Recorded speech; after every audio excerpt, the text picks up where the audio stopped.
My guest today is Mike Breen, the president and CEO of Human Rights First, an organization that challenges domestic extremism by bringing to bear its expertise in research, policy, law, and technology to uncover the movement, expose its tactics, and uphold human rights. Mike is also a fellow vet and will be a regular guest on this show. Welcome to Against All Enemies.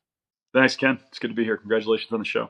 Mike, thank you. When most Americans think of an organization with international reach focusing on human rights, I'm betting they don't typically imagine that organization tackling extremism at home. Why is that a priority for Human Rights First? Well, we've been an organization that's been the forefront of standing against various forms of hate against vulnerable communities around the world for a long time. So that's part of our history, and that includes opposing the rise of anti-Semitism in places like Hungary and elsewhere in Eastern Europe. It includes fighting against anti-Muslim bigotry in the United States and in Europe for a long time. But I think the deeper truth that drew us to this challenge is that human rights is impossible without democracy. Democracy is the system of government that says everybody's voices matter, and that says that the individual is a sacred part of the collective whole, right? It's a society based on the idea that everybody's voice counts, and a society based on the idea that the rule of law protects us all, no matter how unpopular we are. That's also at the heart of the human rights idea. And so when we saw that under threat in our own country, in a way that I think, based on international experience, you can do pattern recognition, having worked in a lot of places around the world, and you see societies kind of fall apart. And you look at that and you say, okay, if I recognize these same dynamics in play in my own backyard, I can't continue to work internationally if my own house might be on fire. I got to step up and do something about it. And so that's the decision that we made.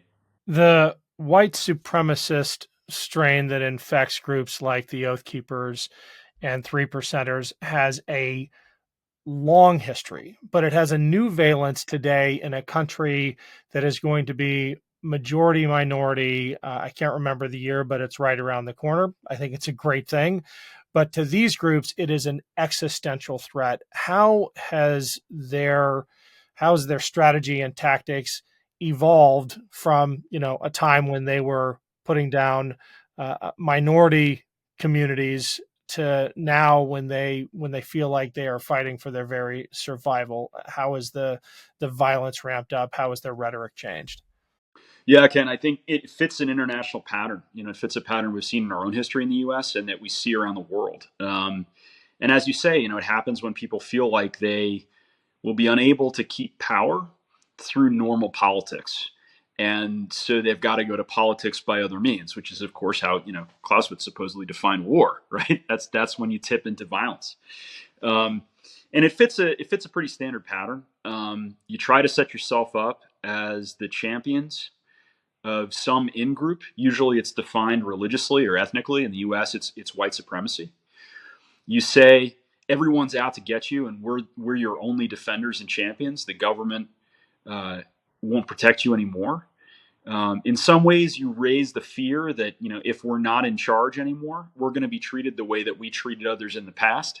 So the wheel will turn and we'll be on the bottom. And so there's a bit of an admission there as part of that pitch.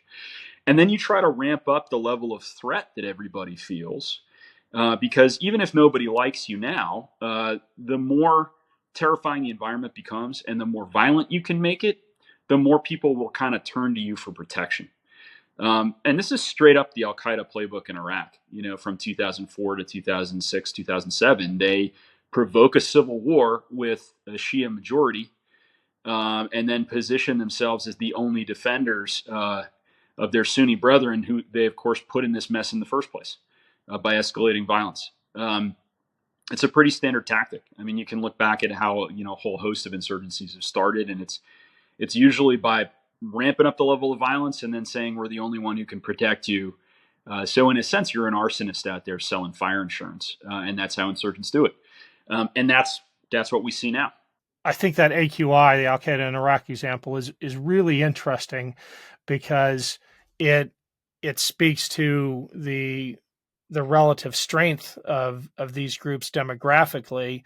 You had the Sunni minority in Iraq rising up and attacking in a asymmetric way the Shia majority, and I just find it really insightful that you use that as the example for what's evolving here, because you have a white supremacist minority now that is picking fights with the much larger American populace that doesn't want that, that is reflective and valuing of diversity. And the interesting thing from a historical perspective is that the white supremacist movement today, and groups like Oath Keepers and Proud Boys as the inheritors of that, are explicitly anti-democratic. I mean, they feel like democracy is actually a threat in a way that even the KKK didn't. The KKK's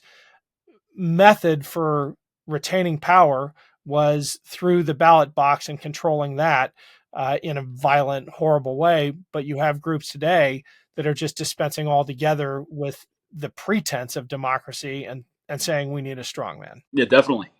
Definitely. And I think it's worth, two quick points, because I completely agree with you. I think on the Iraq piece, it's easy to forget, from the American side of the conversation, it was really hard for Al Qaeda in Iraq and other groups to get that civil war going. I mean, you had a country where most people, said, are you Sunni or Shia, and Kurds aside and other ethnic groups aside, most Iraqis said, I don't want anything to do with that question.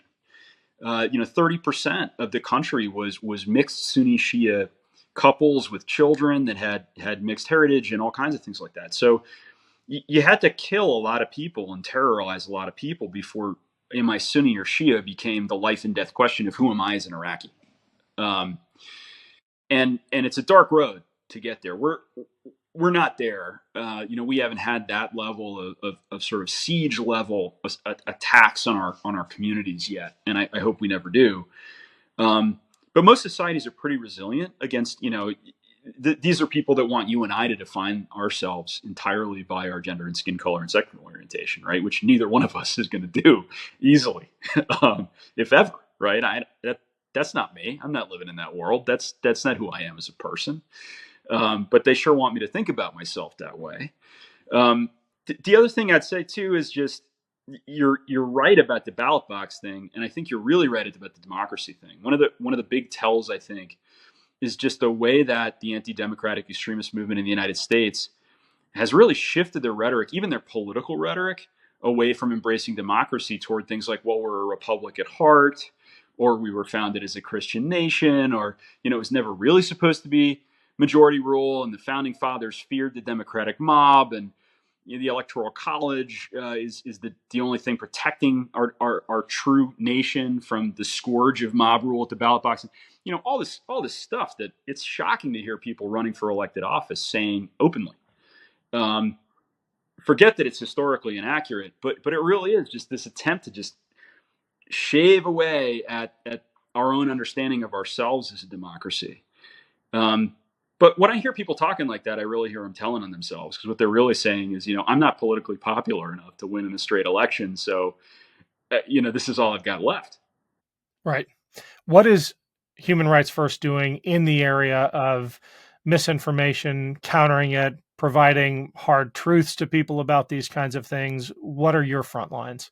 I mean, our real focus has been primarily on preventing what we call and trying to push back on what we call the mainstreaming of this movement, right? American society, just like every society, we've always had crazy conspiracy theories. We've always had people who insist on their rights to wear Nazi paraphernalia and gather in a town square someplace and annoy everybody. And that's terrible stuff. What we're seeing now is, I think, unprecedented in recent history, is an effort to take these conspiracy theories, these lies, and this hate movement mainstream. And there are people in politics and in media and organizations in both of those spaces and in business, other places, that are trying to accelerate that movement. And our goal is to push back on that. You want extremism back in the box where it belongs in a free society. And in some ways, for that, you got to use legal tools. but you've also got to be willing to expose the way that this moves and try to counter it. And the place we've really decided to start is, very close to your heart, Ken, is a lot of work on how this plays out in the veterans and military families and military community. Why are we targeted by extremists, especially for recruitment? And the ways in which what's going on in our community of veterans and military family members is really a proxy for a fight about whether extremists get to claim the definition of patriotism. Who gets that flag behind you, right? It does, whose symbol is that? And our view is, unless it's everybody's in a very deep way, we're losing, right? And you can't let the extremist organizations and the extremist voices claim that flag, and that's what they want more than anything else, is to do that. So that's the place where we're contesting it. And we've done that through, everything from, a bit of legal action, a lot of investigations into how these groups function in the military and veterans community. We advise the January 6th Commission and other things like that, but also just exposing some of the ancient roots of these conspiracies. We released a paper recently on how called Digital Soldiers, on how QAnon targets the military, but more importantly, in some ways, how they're doing it with multi-thousand-year-old anti-Semitic conspiracy theories with a little bit of new dressing on them. So it's a big fight. We have an organization called Veterans for American Ideals. It's 10,000 veterans strong at this point.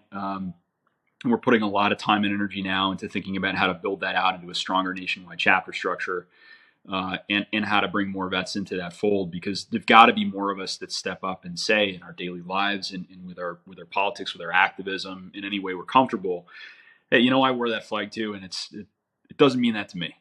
And if you want to try to play cosplay with an AR-15 at a peaceful protest and scare your neighbors, and you think that's what military service is all about, sorry, you're not part of the same club I used to be part of, and that I'm proud to have been part of. Yeah.